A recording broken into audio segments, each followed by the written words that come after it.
And welcome back to another episode of Life Changing Challengers. Hey, everybody, we have got someone special for you today. This is Conor Cunneen, and he is a motivational keynote speaker. He basically looks at performance, but he uses a lot of humor with it. So get ready to laugh. We're going to have a good time with this one. He's a humorist as well. So this is going to be fun. So, Conor, how you doing today? I'm doing good. You're putting pressure on me already, Brad. Pressure, no pressure, no pressure. This is just you and me. Hey, Conor, can you give us a little bit of information on your childhood? What was the complement of your family? Where did you grow up? What was the location like? And what was it like to be Conor as a kid?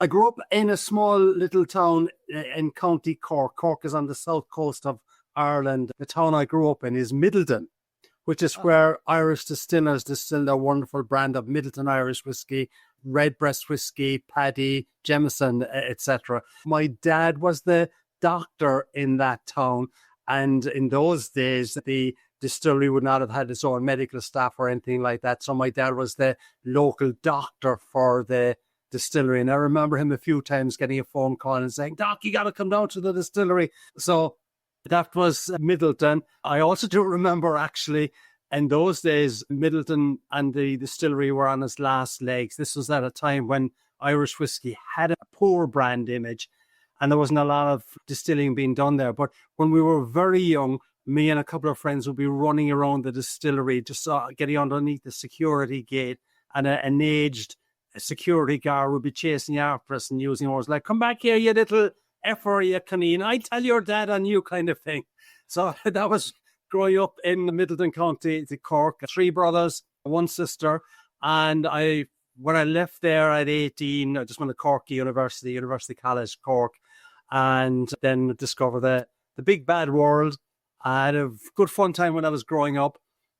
My goal, I tell people, you can achieve anything you want to. Now, the problem with that is that I wanted to be a goalkeeper for Manchester United. I never achieved that. So I maybe oversell the fact that you can achieve anything you want. I don't actually believe that, but I do believe it's important to have goals, which we'll probably speak about later on. So I'm obviously you grew up playing football, or we call it soccer here. Yeah, we actually call it soccer in Ireland as well, Brad, because the two main Irish Gaelic games are hurling, which is kind of a cross between lacrosse and field hockey, and Gaelic football, which is kind of a cross between Australian rules football and rugby. So the main football in Ireland actually is Gaelic football, 15 players on each team. So the other football game in Ireland is known as soccer. So in countries where there's more than one football code, I think that's when the word soccer takes precedence then. I have learned so much from being able to interview people from Europe and from Australia, because I didn't know any of this. I didn't know there were so many different versions of football. And that Gaelic football, actually, you know what? I saw a small indie Christmas movie that came out this past year that had Gaelic football in it. Right. Yeah. Was Colin Meaney the Irish actress? Yes. Yeah. I saw that a couple of weeks ago. Yeah. That's right. Yeah. So it was nice to see this Gaelic football, and it's just completely different. But I mean, there's so many things that I didn't know. I didn't know that England actually likes NFL type football. Like they've actually got teams of American football. So you guys got American football and Gaelic football, Australian football. I mean, it's run rampant, and I didn't know about all these different sports. Like, what was the other sport that you mentioned? Other sport, I'll spell this because my Irish accent might throw the people off, but it's called hurling, Hurling. And I would encourage anyone to get onto YouTube and just do a search for Hurling Ireland. It is apparently the fastest field sport in the world. You got 15 guys with hurleys, they're called, which is kind of a bit like a cross between a baseball bat and a lacrosse bat, or whatever the phrase for the lacrosse is. And they're playing 15 to a team. And the amazing thing, Brad, is that it's an amateur sport, at least. They don't get paid for playing the game. But each county would have a team. And in August and September, both hurling and football, that's what's called the All-Ireland Final, which is the Super Bowl of hurling and football. And in those games, there would be about maybe 78 to 80,000 people attending the Super Bowl of hurling or football. It's known as the All-Ireland final. Is hurling played in any other country? It isn't kind of quite amazing because when you look at all the stuff that's on ESPN and they've got sports for every single pass, flies climbing up a wall, kind of gets on ESPN. I think the Irish hurling authorities have done a desperately poor job in promoting the product because it's an incredibly exciting and action-packed game. Well, I am definitely going to check that out because that sounds amazing. I had never thought that actually the most watched sport, the biggest spectator sport in the world is actually cricket. I could probably believe it because of India and Pakistan, the size of their populations there. I didn't actually realize that that was the most watched sport, but that's a sport now that they play a little bit of it in Ireland, but it's not. Obviously, Ireland has got a pretty good international team, but that's a pretty slow-moving sport. But when we talk about crazy sports, I was just flicking on ESPN the other night. My wife was, and she just said, "Did you see this? Pillow fighting." Okay, pillow fighting on ESPN. It's got to be a joke. There was welterweight guys. I swear to God, in a ring, pillow fighting. That just sounds crazy. What I did think was kind of interesting was well, you're in Chicago, like cornhole. You throw the beanbag in there. I had no clue that there was a professional cornhole league. Yeah. And axe throwing. Yep. The reason why it became so big is because there's actually an axe throwing league. So the ones that you go to the bars and there's the hatchet throwing and they show you so there's a hatchet throwing and that's actually what that is. They call it axe throwing at the bars and all those clubs, but it's actually hatchet. And then they have axe throwing, which is a big two-handed axe and they throw it. Yeah. All this stuff people are getting money for, professional, and people are going and watching it. And I was like, I had no clue. I felt like I was in a bubble. Yeah. I never really... The other sport that has taken off big time, particularly in Europe and the UK, was darts, which I know we play here as well. But there's a 16-year-old kid, I can't remember his name now, that won the World Championship. He might be 17 years of age now that he's won the World Championship, but he's taken the game by storm in the last 15, 18 months. So everyone is watching him. And darts now has just become a huge sport, and kids of 7 and 8 are playing it and going in darts leagues, etc. So it shows, I think, the importance of having an icon in any sport.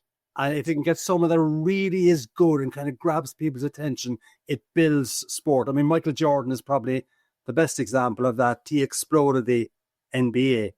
Yeah, exploded the NBA and still being talked about. Yeah, absolutely. Yeah. Still being compared to, still being talked about. Yeah. I'm not sure 3, 4, 5-year-old kids should be running around with darts with a pointy edge. I'm not sure that sounds like a great idea. Maybe not. But anyway, so you said you went to Cork University. Yeah.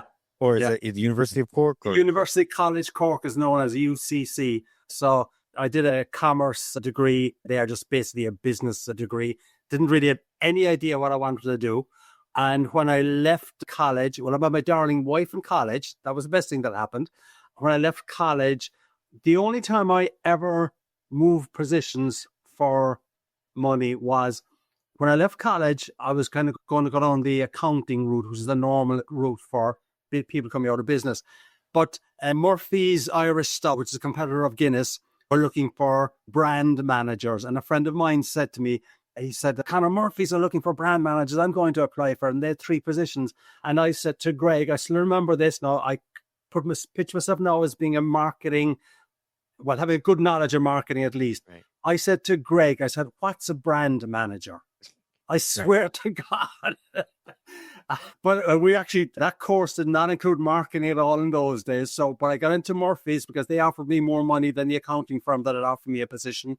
And I just fell in love with the overall marketing idea. And I fell in love with Murphy's Stout for a long time. But you can't get that in the States. So no, I'm a Guinness aficionado, or I like Guinness anyway. I spent a couple of years there. What brought me to the States, if I can jump that far ahead, I don't know whether you want me to jump that far ahead at the moment or not. You got some great stories that happened in between there? There's probably quite a good few stories. I tell people that I actually launched the Heineken brand in Ireland, Brad. Pretty impressive. That is impressive. Now, if you probe a little bit deeper and you ask me, what did I do? At that time, Murphy's were launching the Heineken brand. Heineken actually bought Murphy's eventually. But so the Heineken brand was being launched. So what I did as an assistant brand manager, I used to go around to the pubs and put up the point of sale. I launched the Heineken brand. Yeah, hey, aim to fame. Long as I take it exactly, show them that it was drinkable. So I imagine you got quite a few Heinekens in you in that point. It's just to show them. But I've tried Murphy's once. I can't remember where it was. I think it was in Canada. Somebody had just brought it or something. It was very good. I love Guinness. I search for it. And whenever it's on tap, I can't resist. Someone tells me that they're going to bring me the can. I'm like, well, let's see what else you got. But when they tell me it's on draft, I'm all over Guinness. Yeah. Well, and one of my challenges now, and quite a few Irish people have this issue, is it's difficult to get a well-poured pint of Guinness in the United States. And in fact, the one day of the year I absolutely will not drink Guinness is on Patrick's Day, because they pour rubbish that day. Guinness requires a 2-pour fill, needs to be put down and allowed to settle. So those little, as I said, nitrogen orphan bubbles find their way to some Guinness Wonderland, which is a white creamy head. And then once they've all settled there, the barman will take the pint glass, top it up and hand it with love and care and attention to the drooling patron. I mean, that's what should happen. And that happens in Ireland, where it doesn't happen that often here in the United States. The Great Guinness Toast. I don't know if they're still doing it. I used to attend every year, and most of the time, that's exactly what it was. The complete Americans that knew nothing about Guinness and was there for the first time, they would all complain they weren't getting their drinks on time. They said it was slow. But what they didn't realize was that they would sit there and they'd pour, let it settle, and then finish it. And then there's a place here in Florida, Ybor City, and they would do the 2-pour, but then they would put some sort of design on the top, aside the head.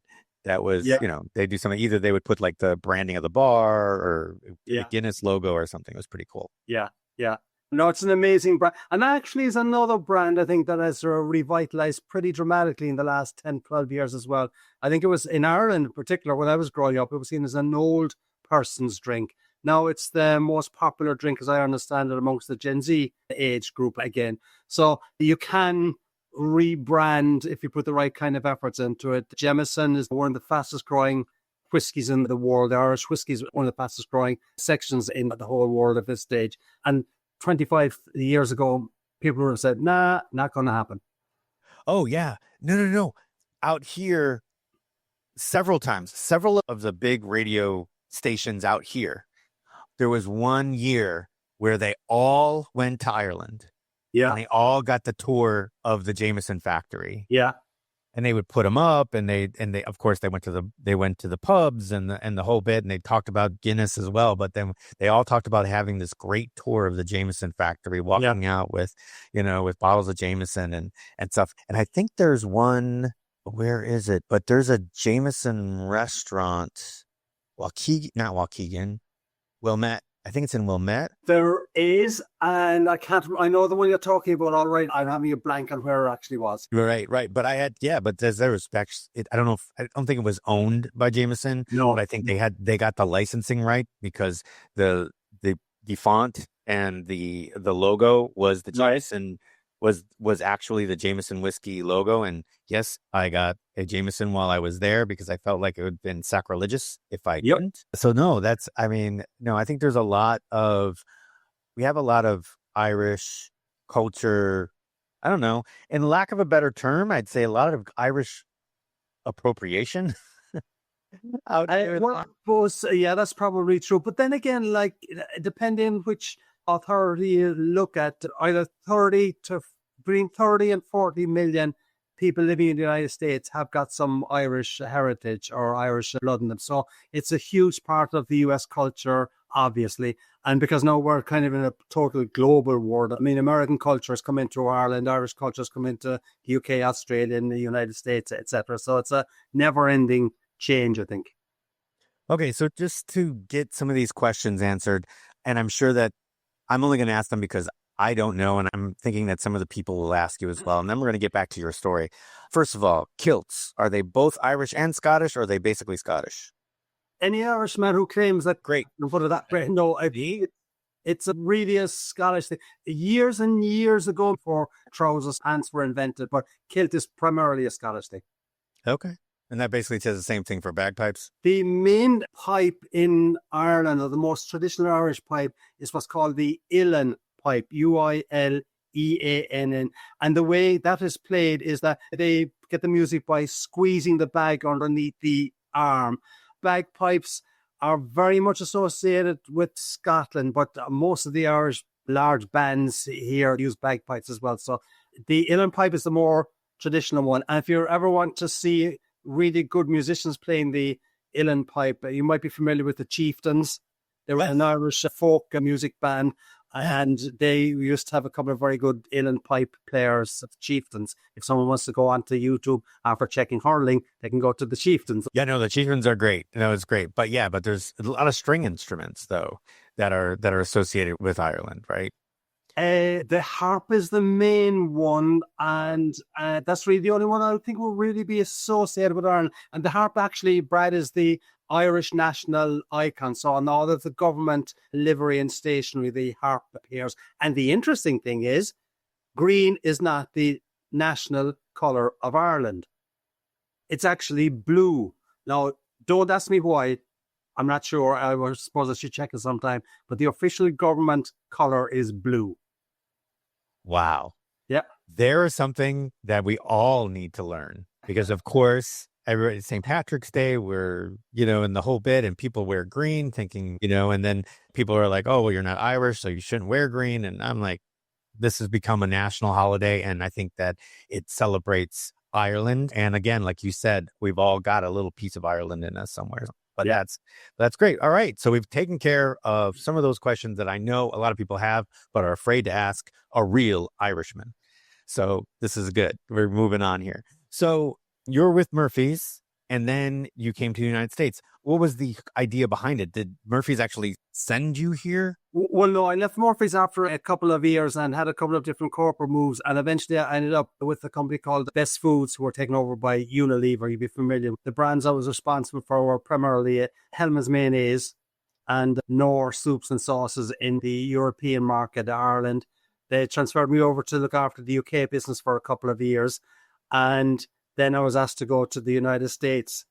And I remember a friend of mine in Ireland who actually worked with a competitor. He said, Conor, I hear you're going over to the States to mess that place up now, are you? Yeah. Well, he actually used a different 4-letter word compared, but we won't get it up. Get it. That's amazing. All right. You went to the UK first. Yeah, I was working in the UK for 2 years. So what happened, Brad, was that I had done a pretty good job with the Irish business, food service business that we were working on. And they said, let's bring the Irish guy over to the UK as well. So I was actually working on the Irish business and on the UK business. And what just happened there was that I'd fly out on Monday morning and fly back to Dublin on either Thursday or Friday. But the challenge I had, though, was that I'd leave Dublin on Monday morning, come into the UK, and I'm pretty enthusiastic and lively guy. So when we'd have meetings on Monday morning, for instance, after I arrive in the UK, after a while I realized that they haven't got a clue what I'm saying. I'm speaking far too fast. So I'd slow down and keep slowing down then for the rest of the week. I'll go back to Ireland maybe on Thursday night. I go into the meetings on Friday, and I'm speaking slow by Irish standards, and my friends are thinking, this guy's had a stroke or something like that. So it was... really, but I really enjoyed working with my buddies in the UK. We're there almost for 2 years. We were actually planning to land permanently in the UK, but I was able to turn the UK business around. And then they said, do you want to come over to the US? So I came over to the US, and I've been working on my Chicago accent now, Brad, for about 25 years. Nearly. So what would you say the difference as far as the culture goes between Ireland and the UK? Besides, they speak a lot slower. They speak a lot slower. The differences would have been, I think, they were a bit more proper, kind of in the way they looked after themselves and spoke, etc. And the business environment. I mean, I was advised that they suggested to me, Conor, you're using a lot of bombs. So we pulled back a little bit on that. But the group I was working with, though, I couldn't say there's much differences because I was really only doing business there and really kind of come back to Ireland to live at the weekends, etc. All I got to say is that 25 plus years on, I still have got some good friends from the UK, and I have really fond memories of the whole place. Were you basically in London? A place called Esher, which is southwest of London, near Heathrow Airport. It's kind of one of the fancier places. No, I wasn't staying in a fancy place, but one of the fancier places where a lot of the soccer stars have their training facilities. Chelsea has got a training facility there. A lot of the soccer stars live around that area as well. Too warm and humid. But London in the fall, or the autumn as we will call it, I think it's just a beautiful city. Excellent. Yeah. And the only reason I ask is because I'm actually heading to London next month. Right. I'm heading there for some business that I got to do at our office there. Right. And I'm looking forward to it because I've never been. So I just the idea of what you thought between that, because then my next question obviously is now Europe coming over to the United States. You have some sort of culture shock, and what might have stirred that? Yeah, probably the culture shock. For me was not too bad because I come over here and I'm after being the first culture shock was we arrive at Christmas time. And I dragged my 14-year-old darling daughter out of high school in Ireland and dump her into a freshman class in Lyle at 14 years of age. I mean, it was just in the middle of freshman year, Christmas time. That was kind of cruelty. But she was being brilliant about it. I remember when she got married a few years back, I said to her at the wedding, I never remember you once giving me, I used it for a couple of years, the word shit for when I had ruined your life kind of thing. The positive is that she met her husband at the school as well. So there was positives there. But the first major challenge, Brad, was we arrive when Christmas time, 3 or 4 days before Christmas. My wife wanted to get out of Ireland before Christmas because she thought it'd be too maudlin if we were there at Christmas. About 6 days after we arrived, Chicago has its worst snowstorm since 1967. Jeez. So snow in Ireland, that's a major snowstorm in Ireland. Never seen a snowblower in my life. We arrive into Chicago. We can't get access to our house. All of our belongings were stuck in transit because they couldn't get them out. One of the many interesting little things that happened is we brought over some wines and other bits and pieces, which I think technically you're not supposed to do. But I would put them into packaging and large transport or transit cube. And because it was freezing, the wines kind of pushed the corks out. So a lot of the clothing was damaged by red wine. Oh, no. Oh, my God. That would have been 98, the winter of Christmas 98 to 99 is what it was. But my wife still is with me. So as I say, if we survive that, we'll survive anything. I dragged mine around too, so I get that. But in 1979, I was there, and we had what we called the Blizzard of 79. Yeah. And literally, so I was 9 years old. Yeah. And the snowdrifts were taller than me. My dad's 6 feet tall. The snowdrifts were taller than him. Yeah. But it was a blast. We had a great time because the sledding, the skiing, all of that was like unparalleled. We had these drifts were so big that we would literally build giant forts. We'd have to tunnel through to get to each other's houses. Yeah, our snowblowers and our shovels never got more exercise because it was it was a constant thing. Yeah. Well, no, the change is, I actually said this to someone the other day when I was on the phone to them in Ireland. I've used a snowblower once this winter. That's a total change, like for Chicago. Really? I swear, only once. Oh, wait, but it's been cold. You guys, it's been cold. It's been cold. All right, when there was another snowstorm, but it's totally changed what's happened in the last few years in terms of the amount of snow that we're getting. Yeah, my last question was, and you just answered it, was do you still get back to Ireland once in a while? Yeah, I try to get back at least once a year. We're going to be back twice this year for weddings and things like that. And anytime I'm in danger of losing the Irish brogue and I desperately need a good pint of Guinness, I go back to Ireland.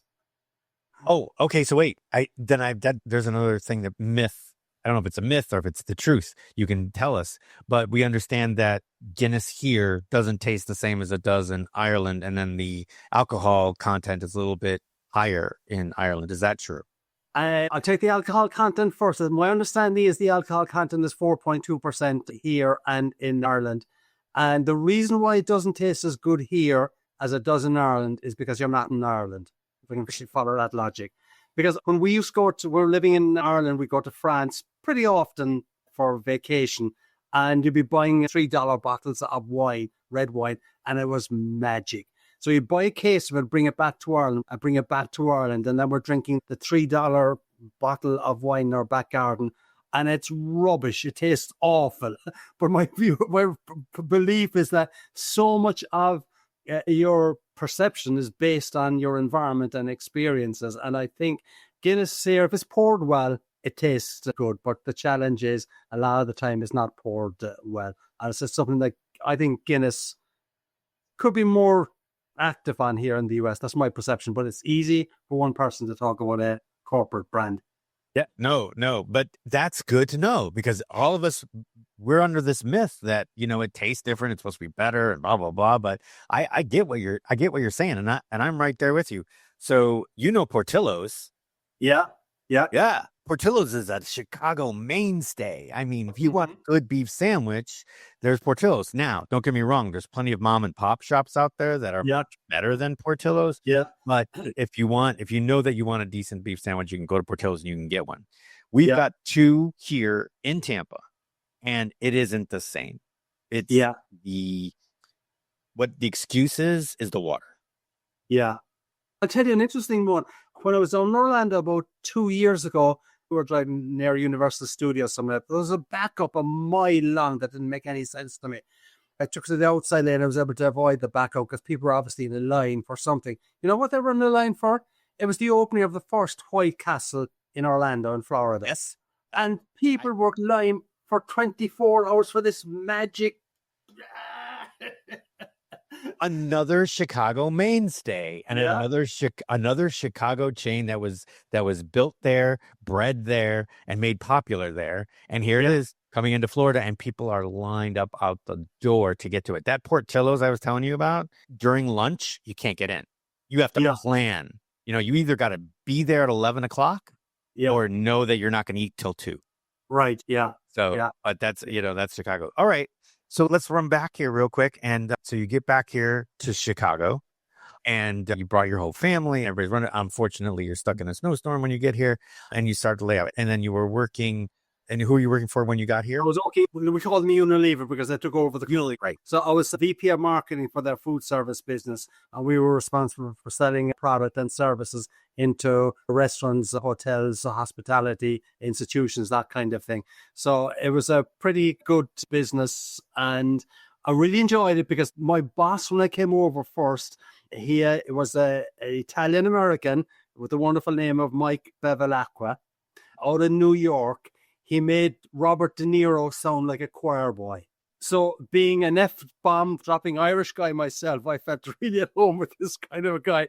It was interesting, though, that a couple of years after we were taken over by Unilever, I wasn't a good cultural fit for them because Unilever is a great organization, but a bit more straight-laced than what we were, especially with our boss, Mike Bevilacqua. And after a period of time, we just separated. They wanted me to go back to Europe. For family reasons, I told them to get stuffed. They told me get stuffed, so we had a mutual stuffing. But I understand that one person cannot determine an HR policy for an organization.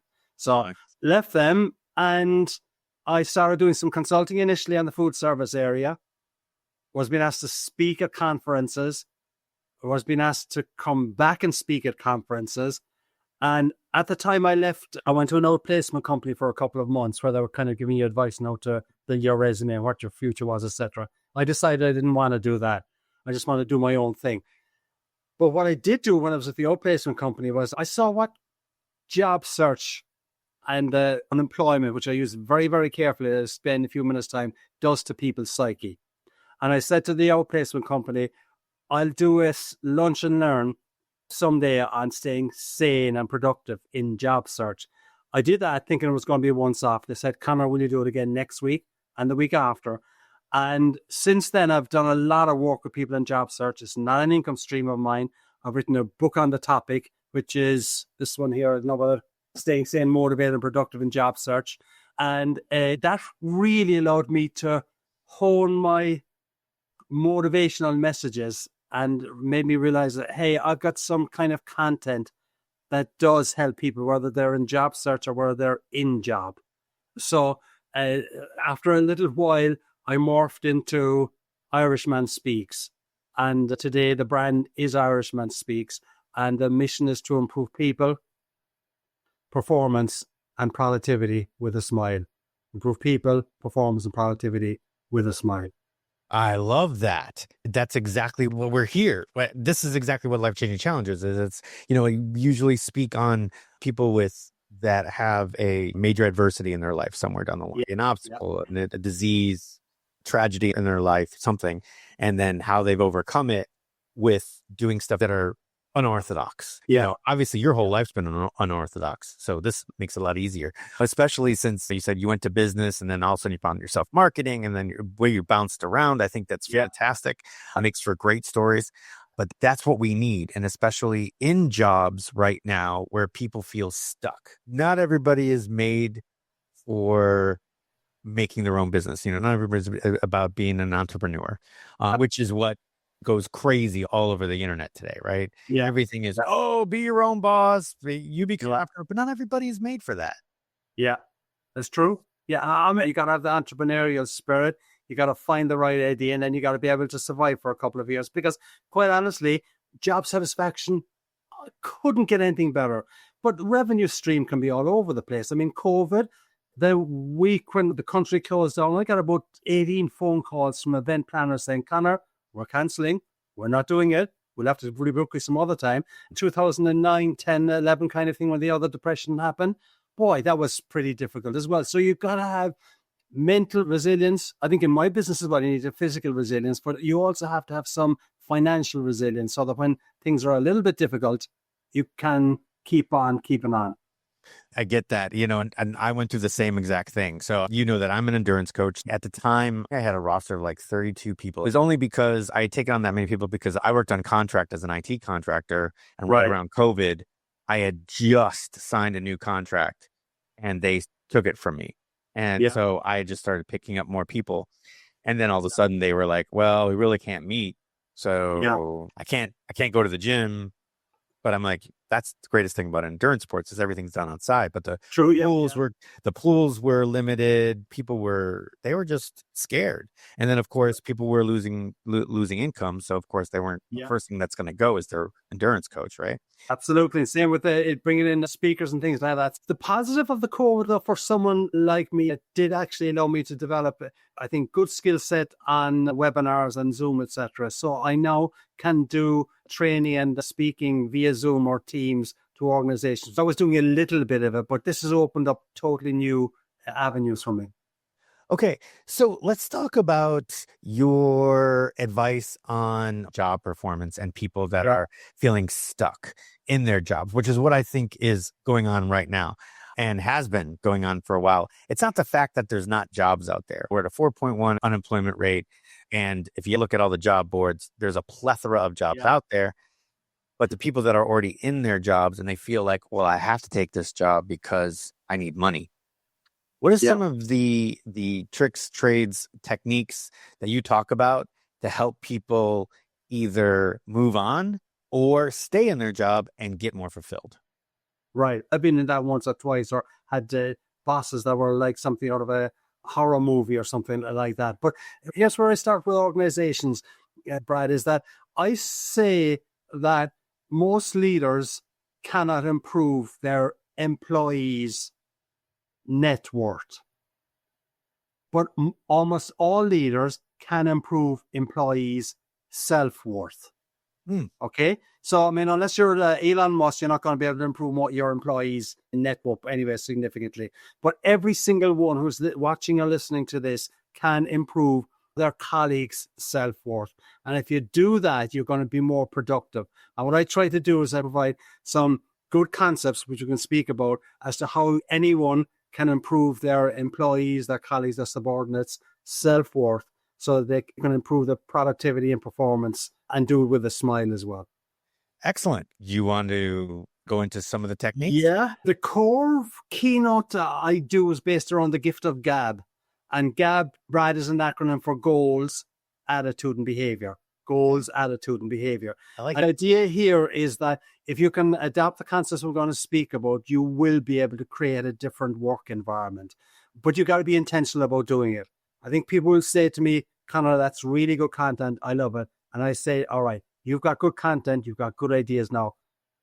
It's up to you. And you got to be intentional about doing this. So if we take goals, what I speak about is that I speak about macro and micro goals. And the basic macro goal, I say to people, whether I'm speaking to an executive team or whether I'm speaking to supervisors or people on the shop floor, the factory floor, the question I put to them is, what do you want to be famous for? What do you want to be famous for?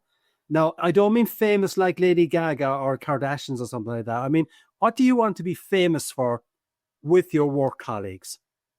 What is it you want your work colleagues to say about you after you've left the room? Or if you're being introduced to the new leader in the department or the CEO, what is it you would like your person who's introducing you to say about you? And this applies particularly to the interview process. Brad, we spoke about the job search earlier. One of the core pieces of information or advice I give someone who's going for an interview or someone who's going for a sales call, you're probably not going to clinch the deal after the first interview or first sales pitch. So what I say is, what is it you want the interviewer to be saying about you after you have left? If you're doing a sales call, you ain't going to get a business first time. But what is it I want that person who may be making the final decision to say about me after I've left the room? I need to know what it is I want them to be saying about me. So if I'm going for an interview for a job, I'm going to say, all right, the things that are important to them, the things that I've got, I want to show them I'm productive. I want to show them I'm proactive and I'm a good team player, for instance. So I encourage people to find 3 attributes, then go into the interview or into the sales call and illustrate those 3 attributes. So that when you've left the call and the interviewer is selling you up to the next level, they'll say, this person definitely is proactive. They're a good team player, etc. And they're productive, that kind of thing. So the macro goal, I say, for organizations and for each individual, and what I do, Brad, is I say to people, all right, you've got a piece of paper in front of you, just write down what are the 3 attributes you would like to be known for or be famous for. And I say, all right, you write those down. I will now give you 5 micro goals that will help you to achieve those without knowing what you've written down. So, okay. So the next part of this then is, what are the 5 micro goals? And the 5 micro goals actually spell the acronym CHAPS, CHAPS. All right. One of the things I do believe, Brad, is that as a speaker or a presenter, if you're presenting more than 2 or 3 concepts, it's really difficult for people to remember them. So I encourage people a lot of the time to find an acronym that they can hang the lessons onto. So the acronym for the for the 5 micro goals that if you adopt and adapt will help you to achieve your macro goal, it spells the CHAPS. So I'll ask you a question. All right. Would it be fair to say, Brad, that if someone compliments you, you feel better? Yes. Okay. All right. So let's turn it around. Would it be fair to say that if you compliment someone, they're likely to feel better? Yes. Okay. All right. So the micro goal I'm going to put to you and to the listeners is, the first micro goal is, I will compliment one work colleague tomorrow, or will compliment one person, neighbor, whatever it is. And the reason why I say micro goals is because we feel better when we achieve a micro goal. Right. So if tomorrow you compliment someone and you've set it as a micro goal, the dopamine kicks in. You feel slightly better because I've complimented someone. But what about the person that you've complimented? How do you think they're going to feel? Positive and upbeat as well? It's a win-win. First element of CHAPS. Second element of CHAPS is H for hear, as in hear the words thank you. My goal as a leader or as a supervisor tomorrow, when I go into work, is I'm going to hear the words thank you from a work colleague or from one of my people. Now, you may well have actually been thanked in the last few days, but it goes over our head. However, if I go in with the intention that I'm going to hear the words thank you, I've got to do something positive for that work colleague, for that associate or whatever it is. So when I do that something positive, I hear the words thank you, I realize, hey, I've achieved another CHAPS micro goal. Dopamine kicks in, I feel better. What about the person you've complimented or done something for? They're going to appreciate you more as well. So simple little micro goals like that. That's fantastic. Thank you. And those things coming to you is thank you. And I think that it's something that needs to be put back into our community, to our languages. A lot of times now it's like, oh, thank you. Or it's like, I didn't do anything. And they kind of just shove it off and, oh, yeah, whatever. Hey, I didn't do anything, or no problem, whatever. Is to look back at that person in the eyes and say, oh, you're very welcome, or you're welcome. And we're missing that nowadays. As I noticed that people just throw it away. And it's like, oh, thank you. Oh, you're welcome. You know what I mean? And continue that energy. Just say you're welcome. And continue your conversation. It's true. It's about appreciation as well. I mean, you're appreciating them by doing something for them. They're coming back to you and you're kind of taking it in. So it's kind of win-wins is what I try to work on with this CHAPS acronym. And I jokingly said, look, you can hear thank you anytime you want. Hear the words thank you from a car driver behind me. And you say, what? But by that, I mean, like, you let someone in front of you, they give you the wave. I mean, you don't hear it, but it actually is a thank you.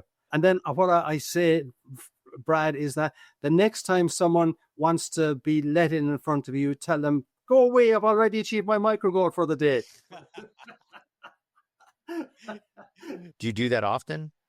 I do the Gift of GAB the idea behind the Gift of GAB is to improve people performance and productivity with a smile. There is not an organization here in the United States or anywhere in the world that does not want to improve their performance and their productivity. So I can speak to manufacturing. I speak a lot to healthcare because I've had 2 bouts of cancer over the years. I can speak to education, road construction, I've done it for as well, kind of thing. So any group that wants to improve their people, performance and productivity can appreciate the Gift of GAB and the CHAPS acronym. Oh, I love that. And for those of you listening, if you own a company or if you've ever an organization and you want to hear more or actually, get Conor into your organization to do that Gift of GAB, make sure you go to irishmanspeaks.com. And he's got loads of stuff on here, and it's a great website. It's got great resources. You need to check that out. However, I need to step back because Conor, you just said something that just threw me. You said that you went through 2 bouts of cancer? Yep. When did that happen? When I was in Ireland, I had thyroid cancer, and then here in the States, I had prostate cancer a few years back. But again, you talk about life-changing challenges, Brian. When life hands you lemons, you make lemonade, etc. With this, what I found was it opened doors for me. And now we speak a lot to oncology groups, cancer celebration, survivorship groups, etc., and healthcare in general. I try to bring a little bit of levity to these programs as well. I tell event planners when I'm chatting with them and they're saying, will we bring this guy in or not?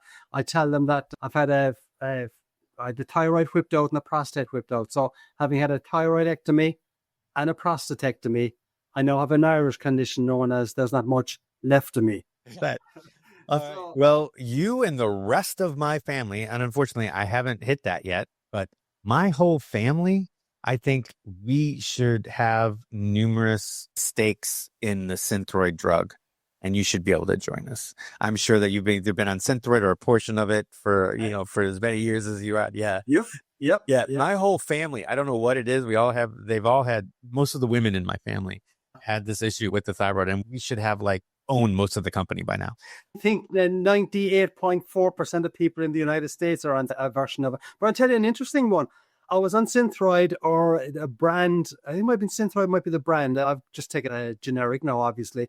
But when I came over here to the States, when I was in Ireland, the tablet I was on was Synthroid, or a version of it. I come over here to the States, immediately the tablet is 3 times more expensive than it was in Ireland. I mean, it's nuts, Bill, some of the pricing here in the healthcare system. Yeah, big pharma has it's got their hooks into us pretty good. I wish it wasn't so, but obviously you hear everything on the news and it's not a great thing. Why do you think we have got people that literally go over to Canada and go to the pharmacies and get stuff? Well, if one, you don't need a prescription, and well, at least not for non-narcotics, but they'll go in there, but it's cheaper. It's absolutely 100% cheaper. And it's so weird that, out here, it's like we maintain 80% of the big pharma's profits so they can continue to sell it to Europe and Canada at a quarter of the price. Yep.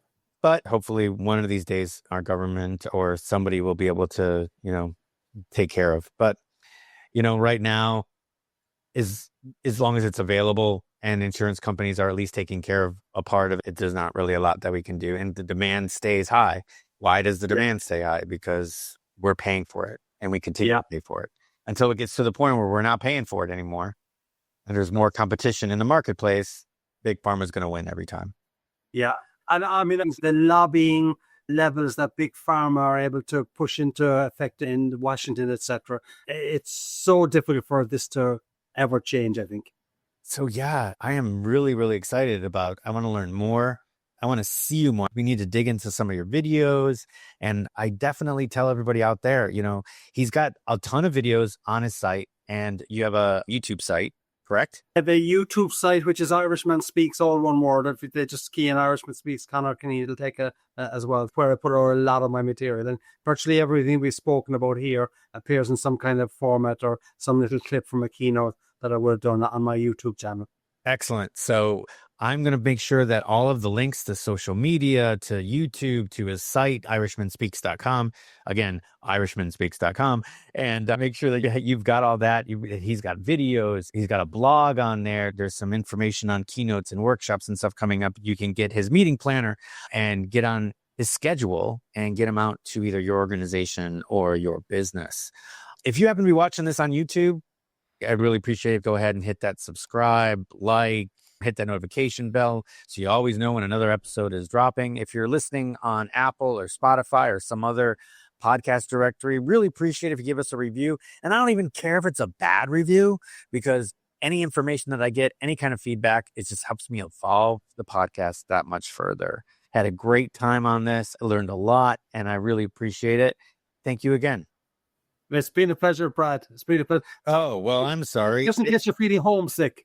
It's sunny and 82 outside right now, so I really feel bad for you. But for Conor and myself, thank you for listening, and we'll see you in the next one. Cheers.